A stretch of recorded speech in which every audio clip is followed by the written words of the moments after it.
Thank you for tuning in, everybody. This is your host, Lo Jackson, and this is the Only You podcast, where I like to do book reviews, talk about books that might enlighten, help somebody to become a better person, might level somebody up, make someone have the realization that they didn't have yesterday.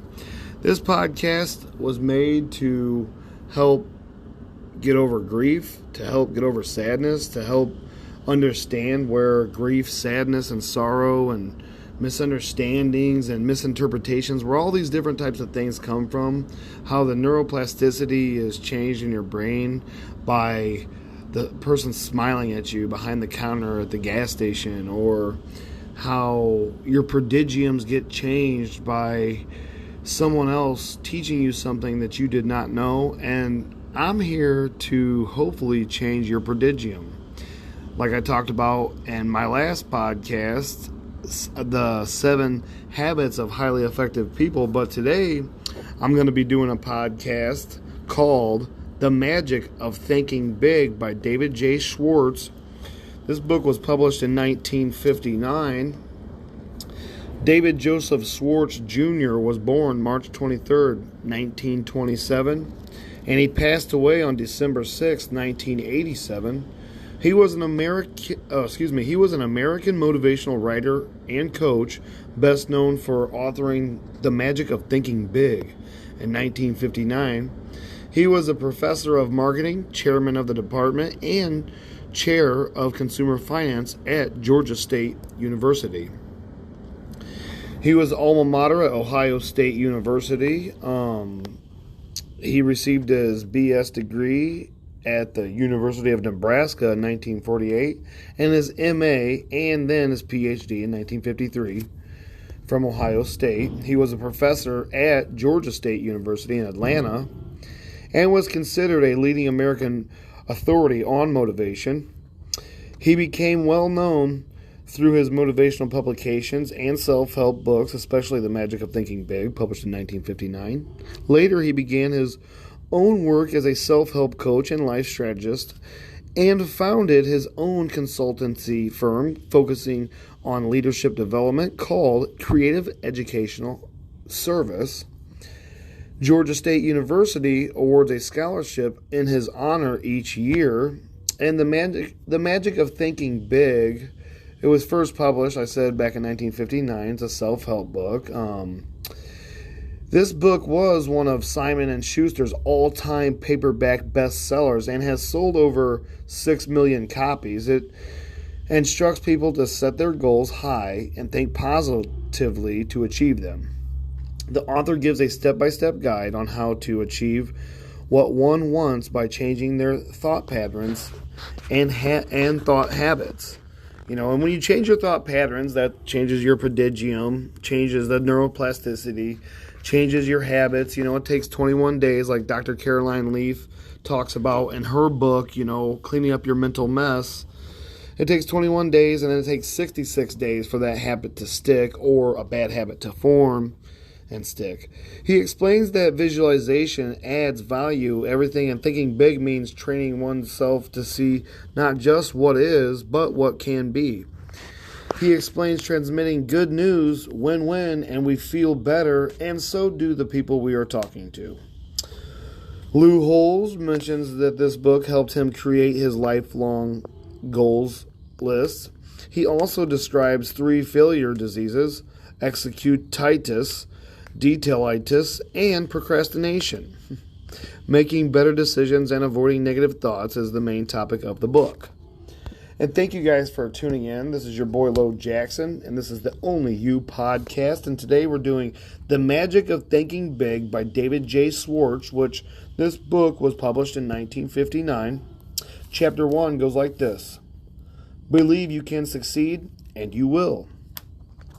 Success means many wonderful positive things. Success means personal prosperity, a fine home, vacations, travel, new things, financial security, giving your children maximum advantages. Success means winning admiration, leadership, being looked up to by people in your business and social life. Success means freedom, freedom from worries, fears, frustrations, and failure.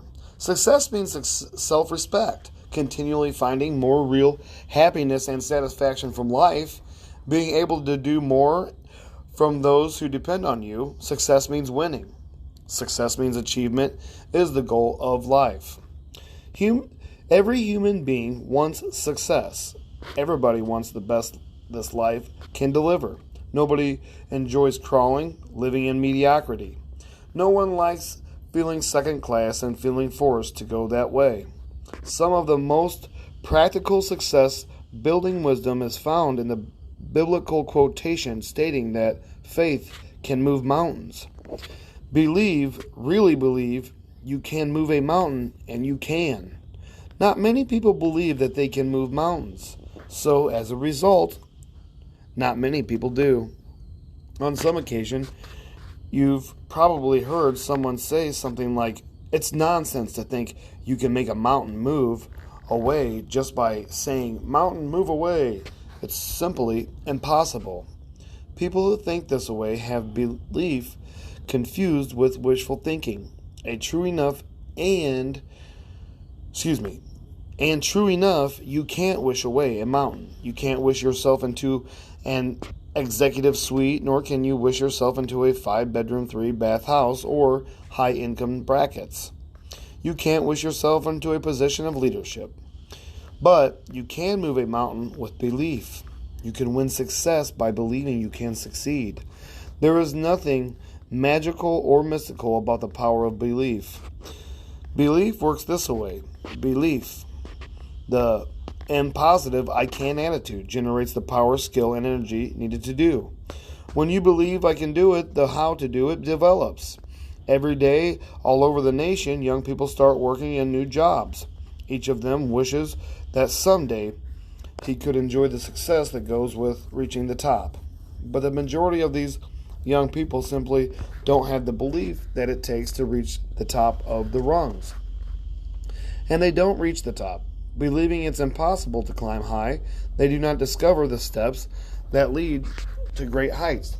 Their behavior remains that of the average person, but a smaller number of these young people really believe they will succeed. They approach their work with the "I'm going to the top" attitude, and with subtle belief, they reach the top, believing they will succeed, and that it's not impossible.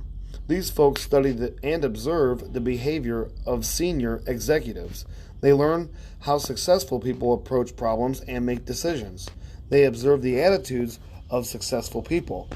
The how to do it always comes to the person who believes he can do it. A young woman I'm acquainted with decided 2 years ago that she was going to establish a sales agency to sell mobile homes. She was advised by many that she shouldn't and couldn't do it. She had less than $3,000 in savings and was advised that the minimum capital investment required was many times that amount. "Look how competitive it is," she was advised, "and besides, what practical experience have you had in selling mobile homes, let alone managing a business?" her advisors asked. But this young lady had belief in herself and her ability to succeed. She quickly admitted that she lacked capital, that the business was very competitive, and that she lacked experience. "But," she said, "all the evidence I can gather shows that the mobile home industry is going to expand. On top of that, I've studied my competition. I know I can do a better job of merchandising trailers than anyone else in this town. I expect to make some mistakes, but I'm going to be on top in a hurry." And she was. She had little trouble getting capital. Her absolutely unquestionable belief and that she could succeed with this business won her the confidence of 2 investors. And armed with complete belief, she did the impossible. She got a trailer manufacturer to advance her a limited inventory with no money down. Last year, she sold over $1 million worth of trailers. Next year, she says, I expect to gross over $2 million. Belief, strong belief, triggers the mind to figure ways and means and how to. And believing you can succeed makes others place confidence in you. Most people do not put much stock in belief, but some, the residents of Successfulville, USA, do.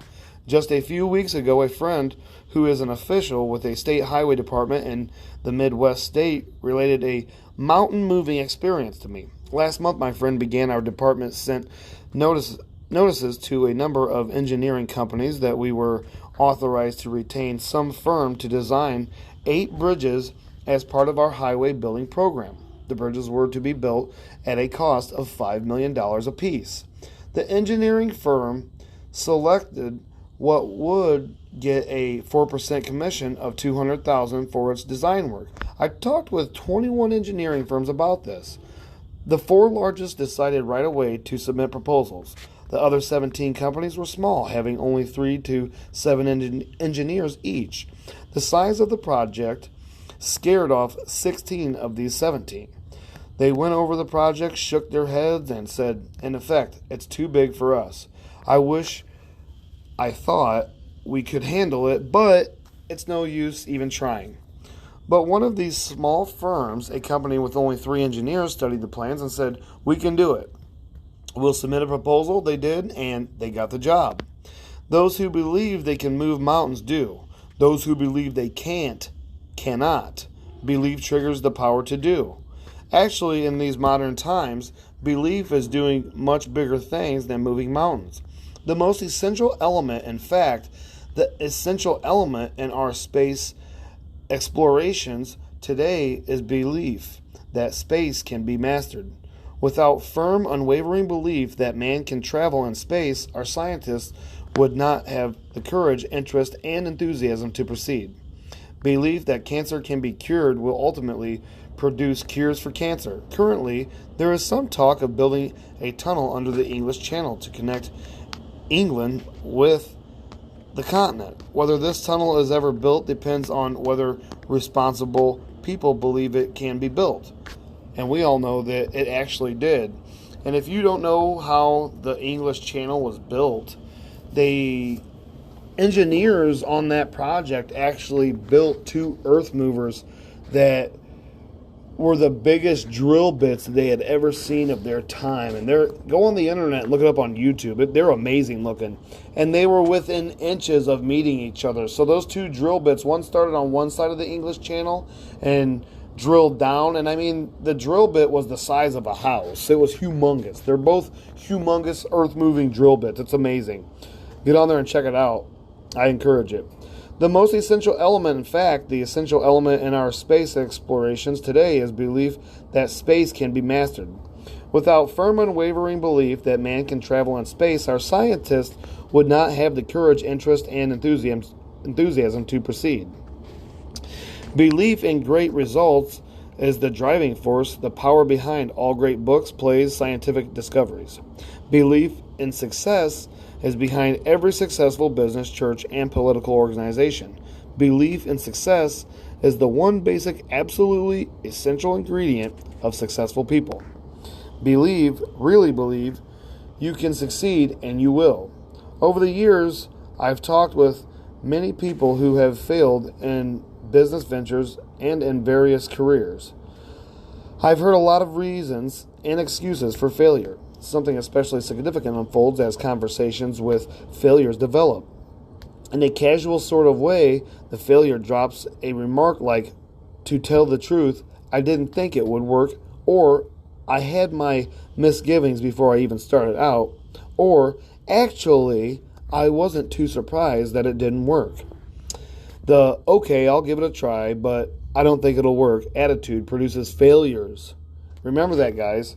The okay, I'll give it a try, but I don't think it'll work attitude produces failures, because anything that we put our belief into that it's going to work, we know we can get it done. We believe that we have all the right mindset, all the right tools within our mind, and all the physical attributes to get the job done, so we actually succeed at getting the job done, and we never fail because we have all those tools that we need to get us there. Disbelief is negative power. When the mind disbelieves or doubts, the mind attracts reasons to support the disbelief. Doubt, disbelief, the subconscious will to fail. The not really wanting to succeed is responsible for most failures. Think doubt and fail. Think victory and succeed. A young fiction writer talked with me recently about her writing ambitions. The name of one of the top writers in her field came up. Oh, she said, Mr. X is a wonderful writer, but of course, I can't be nearly as successful as he is. See, you guys, and honestly, doing this podcast, I have had so many doubts over the last year, and even when people told me that I worked with, that they were listening, I was instantly fear-stricken, but I learned to get over it through the year and, kind of roll with the punches of exposing some of my, personal background on my podcast and stuff. And then I had somebody come to me one time and tell me how deeply moved they were by my podcast and how much it really helped them. And I'm telling you guys, it just blew me away. I was so thankful and so grateful. It was so encouraging that I really enjoy this. And I fell in love with doing this at that point when I really realized that I did reach out and touch someone and that they did get help from this, that they cried and made it through and really, really appreciated me as a person for doing this and lifting them up and helping them out. So thank you guys for following me. This is the Only You podcast, and today I'm doing The Magic of Thinking Big by David J. Schwartz, a book that was published in 1959 but is still very, very relevant today.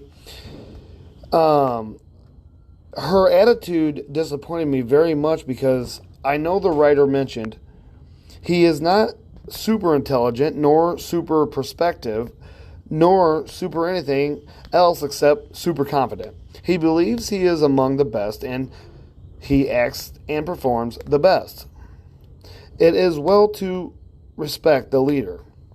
Learn from him, observe him, study him, but don't worship him. Believe you can surpass him. See, and I do believe this, you guys, with anything. I learned this from a gentleman that was 1 year older than me that wound up buying a phone number to a business out in Phoenix, and he took that phone number and ran with it and wound up turning a $8,000 phone number into a $1.3 million business venture that he sold overnight and walked away from and bought a ranch in Texas. But in reality, he told me all he did was actually work for a company where he took their business idea and copied and pasted, and he made money. And that's all you got to do in life too. And right here it says, it is well to respect the leader. Learn from him, observe him, study him, but do not worship him. Believe you can surpass him. Believe you can go beyond. And that's what it's about. Copy and paste to the point where you can pass him up. And if he is a great leader, he will help you get there to overcome him. Because anybody you're working with that is training you, and they should be training you to overcome them. But unfortunately, when we get into the workplace and the hierarchies of work, nobody ever wants their predecessor to overpass them. And it's unfortunate because if we had more people out there trying to better our younger generation to pass us up, we would be the most dominant force out there in the world, so socially, and all other economically, everything across the board. And I do believe that.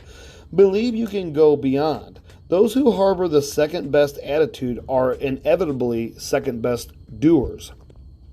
Look at it this way. Belief is the thermostat that regulates what we accomplish in life. Study the fellow who is shuffling down there in mediocrity. He believes he is worth little, so he receives little. He believes he can't do big things, and he doesn't. He believes he is unimportant, so everything he does has an unimportant mark. As time goes by, lack of belief in him shows through in the way the fellow talks, walks, and acts. Unless he readjusts his thermostat forward, he shrinks, grows smaller and smaller in his own estimation. And since others see in us what we see in ourselves, he grows smaller in the estimation of the people around him.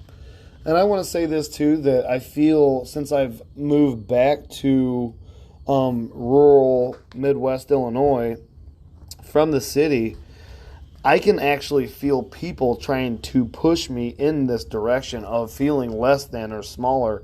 And it's really hard when I have a light inside of me that is so bright. and I want to share it. But out here in the Midwest, you can tell that certain ideologies and demographics of the people, because of, drugs and alcohol and other demographic downfalls, that not a lot of people are hip on people that are light and talkative and excitable and outgoing. People aren't hip on those kind of people, and it's not fair sometimes. But I do believe that they were pushing me to be kind of smaller, or to feel smaller, and it sucked. But anyways, today we're doing The Magic of Thinking Big by David J. Schwartz, and I'm back to the book. Now look across the way at the person who is advancing forward. He believes he is worth much, and he receives much. He believes he can handle big, difficult assignments, and he does. Everything he does, the way he handles himself with people, his character, his thoughts, his viewpoints, all say, here is a professional. Here is an important person. A person is a product of his own thoughts. Believe big, adjust your thermostat forward, launch your success offensive with honest, sincere belief that you can succeed. Believe big and grow big. Several years ago, after addressing a group of businessmen in Detroit, I talked with one of the gentlemen who approached me. Introducing himself, he said, I really enjoyed your talk. Can you spare a few minutes? I'd like very much to discuss a personal experience with you. In a few minutes, we were comfortably seated at a coffee shop, waiting for some refreshments. I have a personal experience, he began, that ties in perfectly with what you said this evening about making your mind work for you instead of letting it work against you. I've never explained to anyone how I lifted myself out of the world of mediocrity, but I'd like to tell you about it. And I'd like to share it, I said. And I'd like to hear it, I said. Well, just 5 years ago, I was plodding along, just another guy working in the tool and die trade. I made a decent living by average standards, but it was far from ideal. Our home was much too small, and there was no money for those many things we wanted. My wife, bless her, didn't complain much, but it was written all over her that she was more resigned to her fate than she was happy. Inside, I grew more and more dissatisfied when I let myself see how I was failing my good wife and 2 children. I really hurt inside. But today, things are really different, my friend continued. And I believe that many men go through this in marriage. Today, we have a beautiful new home on a 2-acre lot and a year-round cabin a couple 100 miles north of here.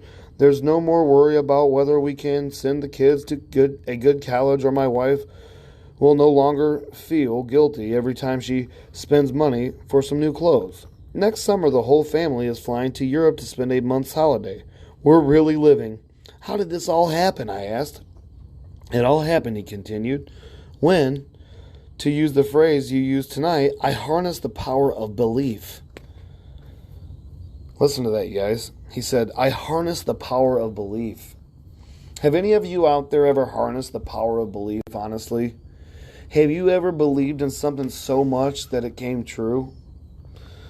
I want to share this. My first love as a kid, my first love. I remember I had this nightmare. I didn't see her for a week straight, and I had this reoccurring nightmare, and I thought about it, and I believed it, and I really, really held on to that nightmare all week. And at the end of the week, you would not believe it, but that nightmare played out word for word, every intel. And I had had that nightmare twice that week because I had really focused and believed in that nightmare. And I really thought that that girl was out doing that. And in reality, I walked in and saw her, and she was.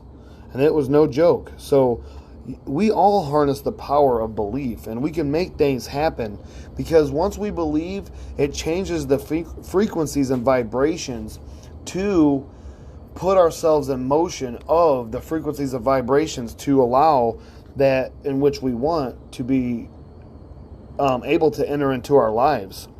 It all happened, he continued, when, to use the phrase you used tonight, I harnessed the power to believe. 5 years ago, I learned about a job with a tool and die company here in Detroit.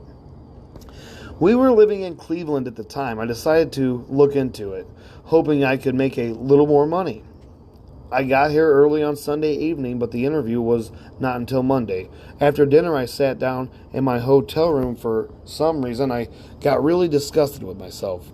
Why, I asked myself, am I just a middle class failure? Why am I trying to get a job that represents such a small step forward?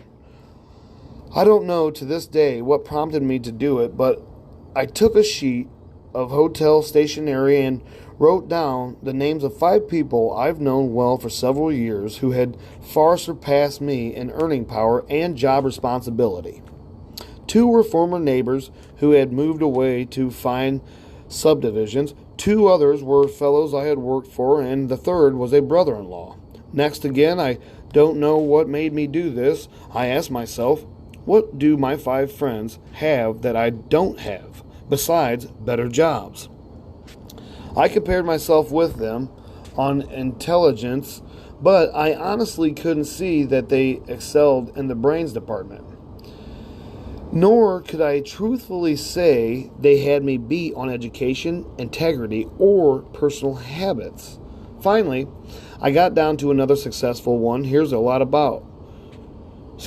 Finally, I got down to another success quality one hears a lot about: initiative. Here, I hated to admit it, but I had to. On this point, my record showed I was far below that of my successful friends. It was now about 3 a.m., but my mind was astonishingly clear. I was seeing my weak point for the first time. I discovered that I had held back. I had always carried a little stick. I dug into myself deeper and deeper and found the reason I lacked initiative was because I didn't believe inside that I was worth very much. And I think as a man, a lot of men go through this, and I do believe it's normal, and it's normal in our self-evaluation as men and women. I think we should all self-evaluate like this. I sat there the rest of the night just reviewing how lack of faith in myself had dominated me ever since I could remember, how I had used my mind to work against myself. I found I had been preaching to myself why I couldn't get ahead instead of why I could. I had been selling myself short. I found this streak of my self-deprecation showed through in everything I did. Then it dawned on me that no one else was going to believe in me until I believed in myself. And that's the God's honest truth, you guys, and I've said that on all my other podcasts.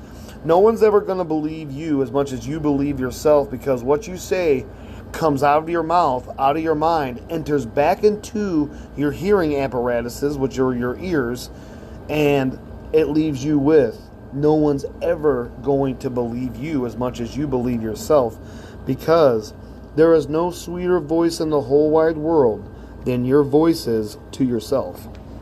Next morning, I still had that confidence. During the job interview, I gave my newfound confidence its first test. Before coming for the interview, I had hoped I would have courage to ask for $750 or maybe even $1,000 more than my present job was paying. But now, after realizing I was a valuable man, I upped it to $3,500, and I got it. I sold myself because after that one long night of self-analysis, I found things in myself that made me a lot more saleable. Within 2 years after I took that job, I had established a reputation as the fellow who can get business. Then we went into a recession. This made me still more valuable because I was one of the best business getters in the industry. The company was reorganized, and I was given a substantial amount of stock plus a lot more pay. Believe in yourself, and good things do start happening. And I want to share this. I once worked for a company doing sales, and their slow season was their slow season was in the month of September. And at the end of August, my boss came to me and told me that I was never going to make any money in September. And he was adamant about it. He's like, I have never sold over $3,000 worth in the month of September. He's like, dude, we are going to struggle next month, so please sell as much as you can. He's like, don't look for huge numbers because normally it never happens. And it was crazy when he told me that. in my brain, I instantly thought, well, buddy, you have never met me. And I made it a personal vendetta. I believed in myself because I had sold so much in 5 months that, I was sitting at like 200,000, 225,000 at that point, honestly. It was in between 200 and 225,000. And I remember the month of September, I sold 30,000 in equipment. And he wound up giving me a big old check at the end of the month and told me, man, you are incredible. And I had never seen anybody in the industry do what you just did. Either you're one smooth talker or you're one lucky guy. And I looked at him and I said, well, I would like to think that my intelligence played something in this greatness, Your mind is a thought factor. It's a busy factory producing countless thoughts in one day. Production in your thought factory is under the charge of two foremen, one of whom we will call Mr. Triumph and the other Mr. Defeat. Mr. Triumph is in charge of manufacturing positive thoughts. He specializes in producing reasons why we can, why you're qualified, why you will. The other foreman, Mr. Defeat, produces negative, depreciating thoughts. He is your expert in developing reasons why you can't, why you're weak, why you're inadequate. His specialty is the why you will fail chain of thoughts. Both Mr. Triumph and Mr. Defeat are intensely obedient. They snap to attention immediately. All you need to do is signal either foreman is to give the slightest mental beckoning call. If the signal is positive, Mr. Triumph will step forward and go to work. Likewise, a negative signal brings Mr. Defeat forward. To see how these two foremen work for you, try this example. Tell yourself, today is a lousy day. This signals Mr. Defeat into action, and he manufactures some facts to prove you are right. He suggests to you that it's too hot or it's too cold. Business will be bad today. Sales will drop. Other people will be on edge. You may get sick. Your wife will be in a fussy mood. Mr. Defeat is tremendously efficient. In just a few moments, he's got you sold. It is a bad day. Before you know it, it is a heck of a bad day. But tell yourself today is a fine day and Mr. Triumph is signaled forward to act. He tells you, this is a wonderful day. The weather is refreshing. It's good to be alive. Today, you can catch up on some of your work, and then it is a good day. In like fashion, Mr. Defeat can show you why you can't sell Mr. Smith. Mr. Triumph will show you that you can. Mr. Defeat will convince you that you will fail. Mr. Triumph will demonstrate why you will succeed. Mr. Defeat will prepare a brilliant case against Tom, while Mr. Triumph will show you more reasons why you will like Tom. Now, the more work you give either of these two foremen, the stronger he becomes. If Mr. Defeat is given more work to do, he adds personal and takes up more space in your mind. Eventually, he will take over the entire thought, manufacturing division, and virtually all thought will be of a negative nature. The only wise thing to do is fire Mr. Defeat. You don't need him. You don't want him around telling you that you can't. You're not up to it. You'll fail, and so on. Mr. Defeat won't help you get where you want to go, so boot him out. Use Mr. Triumph 100% of the time. When any thought enters your mind, ask Mr. Triumph to go to work for you. He'll show you how to succeed. Between now and tomorrow, this time, another 11,500 new customers will have made their grand entry into the USA. Population is growing at a record rate. In the next 10 years, the increase is conservatively estimated at 35 million. That's equal to the present combined metropolitan population of our 5 biggest cities: New York, Chicago, Los Angeles, Detroit, and Philadelphia. Imagine! New industries, new scientific breakthroughs, expanding markets all spell opportunity. This is good news. This is the most wonderful time to be alive.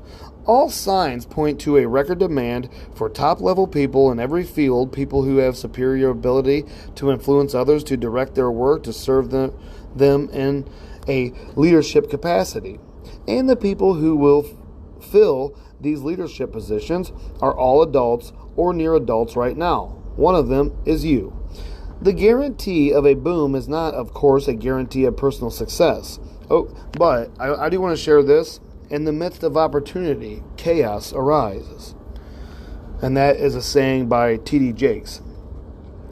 Over the long pull, the United States has always been booming. But just a fast glance shows that millions and millions of people, in fact, a majority of them, struggle but don't really succeed. The majority of folks still plug along in mediocrity despite the record opportunity of the last 2 decades. And in the boom period ahead, most people will continue to worry, to be afraid, to crawl through life feeling unimportant, unappreciated, not able to do what they want to do. As a result, their performance will earn them petty rewards, petty happiness. Those who convert opportunity into reward, and let me say, I sincerely believe you are one of those. Else you'd rely on luck and not bother with this book, will be those wise people who learn how to think themselves to success. Walk in. The front door to success is open wider than ever before. Put yourself on record now that you are going to join that select group that is getting what it wants from life. Here's the first step toward success. It's a basic step. It can't be avoided. Step 1, believe in yourself. Believe you can succeed. Next title, How to Develop the Power of Belief. Here are 3 guides to acquiring and strengthening the power of belief. 1, think success. Don't think failure. At work, in your home, substitute success thinking for failure thinking. When you face a difficult situation, think, I'll win. I'm a winner, not I'll probably lose. When you compete with someone else, think, I'm equal to the best, not I'm outclassed. When opportunity appears, think, I can do it, never I can't. Let the master thought, I will succeed, dominate your thinking process. Thinking success conditions your mind to create plans that produce success. Thinking failure does the exact opposite. Failure thinking conditions the mind to think other thoughts that produce failure. 2, remind yourself regularly that you are better than you think you are. And that's the truth about almost all human beings at some point in our lives. We love to beat ourselves up because a lot of times as humans, we are our own worst enemy. Remind yourself regularly that you are better than you think you are, because in reality, you really are, because we're our own worst enemies. Successful people are not supermen. Success does not require a super intellect, nor is there anything mystical about success. And success isn't based on luck. Successful people are just ordinary folks who have developed belief in themselves and what they do. Never sell yourself short. 3, believe big. The size of your success is determined by the size of your belief. Think little goals and expect little achievements. Think big goals and win big success. Remember this too. Big ideas and big plans are often easier, certainly no more difficult than small ideas and small plans. Mr. Ralph J. Gardner, chairman of the board of General Electric Company, said this to a leadership conference. We need from every man who aspires to leadership for himself and his company a determination to understand a personal program of self-development. And you guys, every single one of you needs a personal plan for self-development. You need to write down a regiment. You need to be on a routine. We as human beings need to be on routines. We need to get in the habit of becoming better people. Nobody is going to order a man to develop. Whether a man lags behind or moves ahead in his specialty is a matter of his own personal application. This is something which takes time, work, and sacrifice. Nobody can do it for you. Mr. Gardner's advice is sound and practical. Live it. Persons who reach the top rungs in business management, selling, engineering, religious work, writing, acting, and in every other pursuit get there by following consciously and continuously a plan for self-development and growth. Any training program, And that's exactly what this book is, must do three things. It must provide it must provide content, the what to do. Second, it must supply a method, the how to do it. And third, it must meet the acid test, that is, get results. The what of your personal training program for success is built on attitudes and techniques of successful people. How do they manage themselves? How do they overcome obstacles? How do they earn the respect of others? What sets them apart from ordinary? How do they think? The how of your plan for development and growth is a series of concrete guides for action. These are found in each chapter. These guides work. Apply them and see for yourself. What about the most important part of training? Results. Wrapped up briefly, conscientiously, application of the program presented here will bring you success on a scale that may now look impossible. Broken down into components, your personal training program for success will bring you a series of rewards. The reward of deeper respect from your family, the reward of admiration from your friends and associates, the reward of feeling useful, of being someone, of having status, the reward of increased income, and a higher standard of living. Your training is self-administered.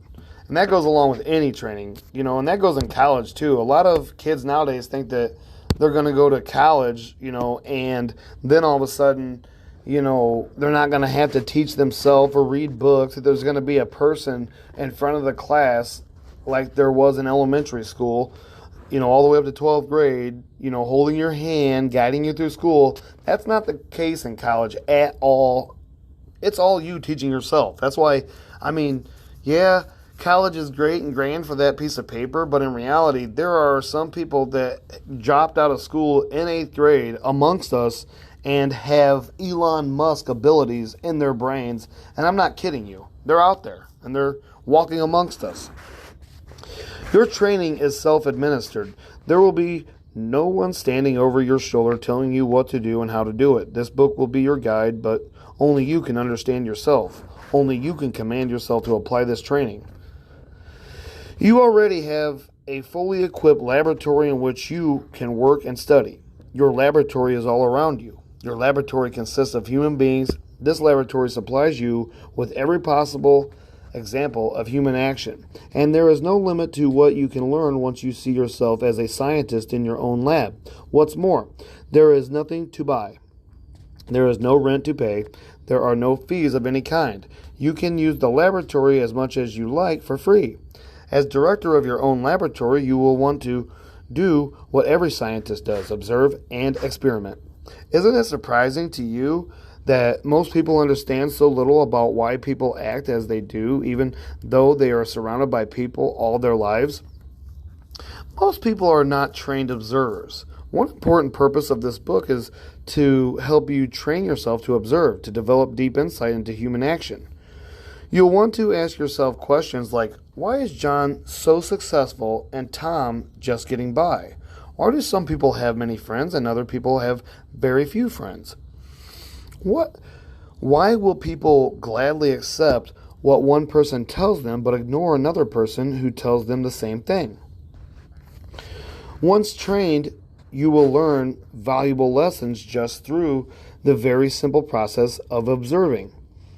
Here are 2 special suggestions to help you make yourself a trained observer. Select for special study the most successful and the most unsuccessful person you know. Then, as the book unfolds, observe how closely your successful friend adheres to the successful principles. Notice also how studying the 2 extremes will help you see the unmistakable wisdom of following the truths outlined in this book. Each contact you make with another person gives you a chance to see success development principles at work. Your objective is to make successful actions habitual. The more we practice, the sooner it becomes second nature to act in the desired way. Most of us have friends who grow things for a hobby, and we've all heard them say something like, "It's exciting to watch those plants grow." Hey, you guys, I'm a horticulturist, and it is exciting, and I love it. Every time I see a plant grow, it means so much to me because plants are a living thing, and I can tame them, manipulate them, make them grow big, make them grow small, make them flower early, make them flower late. I can do all that stuff. Just look how they respond to plant food and water. See how much bigger they are today than they were last week. To be sure, it is thrilling to watch what we can when men cooperate carefully with nature, but it is not one-tenth as fascinating as watching yourself respond to your own carefully administered thought management program. It's fun to feel yourself growing for more confident, more effective, more successful day by day, month by month. Nothing, absolutely nothing, in this life gives you more satisfaction than knowing you're on the road to success and achievement, and nothing stands as a bigger challenge than making the most of yourself. And thank you guys for listening to the Only You podcast. This is your host, Lo Jackson, and today we're doing a book called The Magic of Thinking Big by David J. Schwartz. This book was published in 1959, but is still very lucrative to this day and very much on point at this point in my life. And I would give this book a 5-star review because the principles used in here are actually more self-explanatory than some of the books that I've read with words that are so out there that nobody ever uses or ever heard of. So this one was an easy, great read for the layman out there, and I appreciate that. So thank you, David Schwartz, for this great write. And Chapter 2 is Cure Yourself of Executus, the Failure Disease. People as you think yourself to success. That's what you will study, people. You will study people very carefully to discover, then apply success rewarding principles to your life. And you want to begin right away. Go deep into your study of people, and you'll discover unsuccessful people suffer a mind-deadening thought disease. We call the disease executus.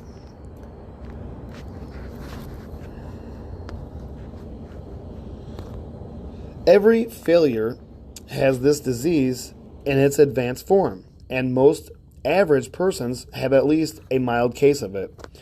You will discover that executus explains the difference between the person who is going places and the fellow who is barely holding his own.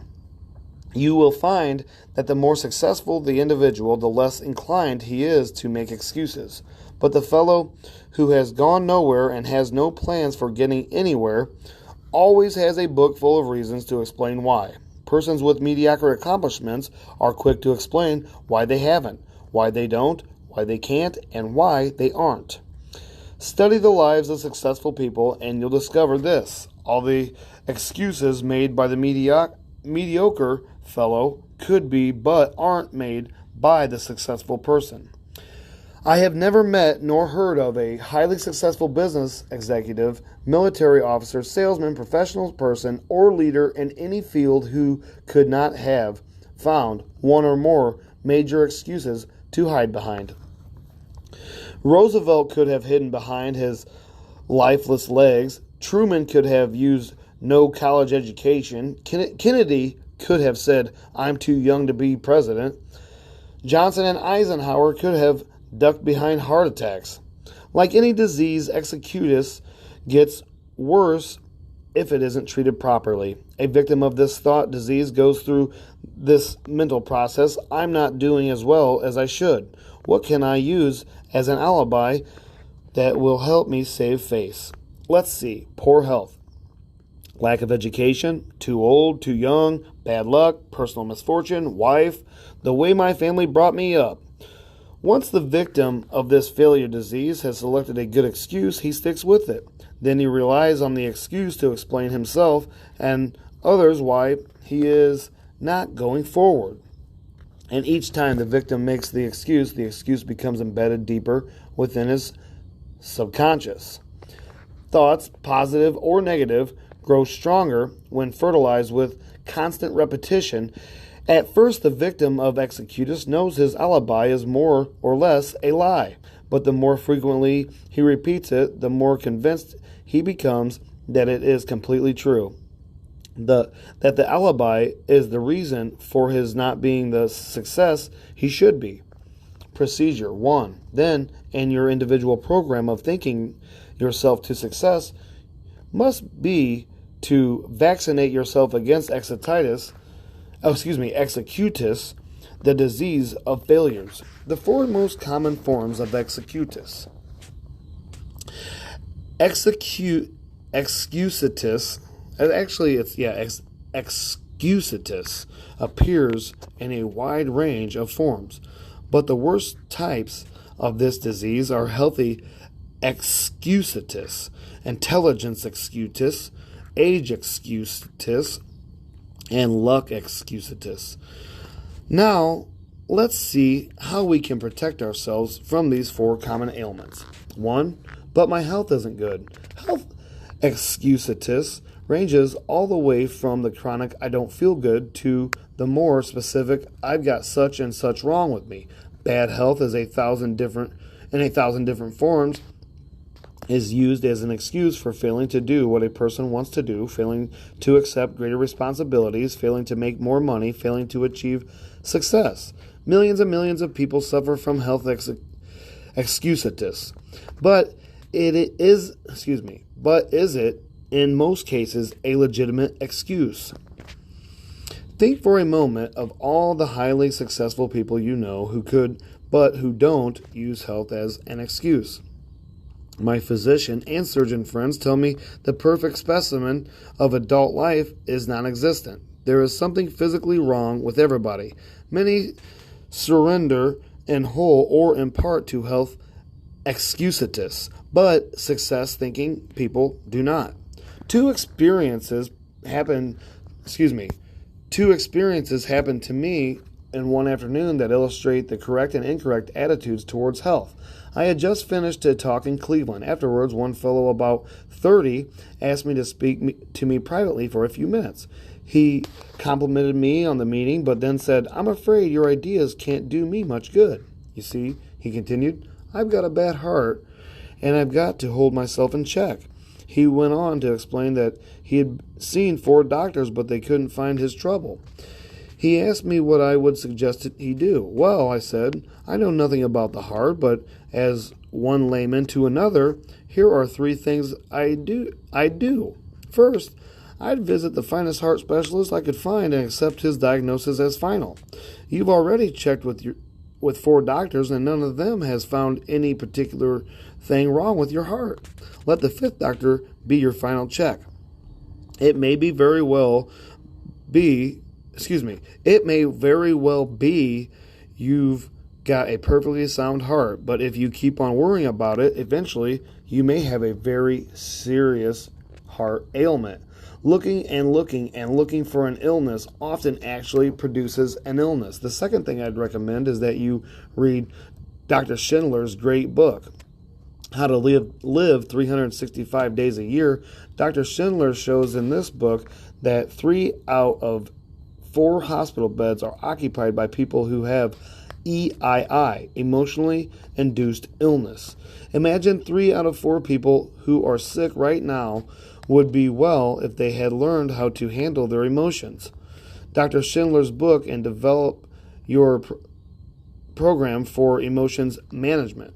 Third, I'd resolve to live until I die. I went on to explain to this troubled fellow some sound advice I received many years ago from a lawyer friend who had an arrested case of tuberculosis. This friend knew he would have to live a regulated life, but this hasn't stopped him from practicing law. Rearing a fine family and really enjoying life. My friend, who now is 78 years old, expresses his philosophy in these words: "I'm going to live until I die, and I'm not going to get life and death confused. While I'm on this earth, I'm going to live. Why be only half alive? Every minute a person spends worrying about dying is just 1 minute. That fellow might as well have been dead." And thank you for listening to the Only You podcast. This is your boy Lo Jackson, and this is The Magic of Thinking Big by David J. Schwartz. And you can find this book on Google, Kindle, and all the great platforms out there for anywhere from $10 to $15. Thank you so much for tuning in. Again, this is the Only You podcast.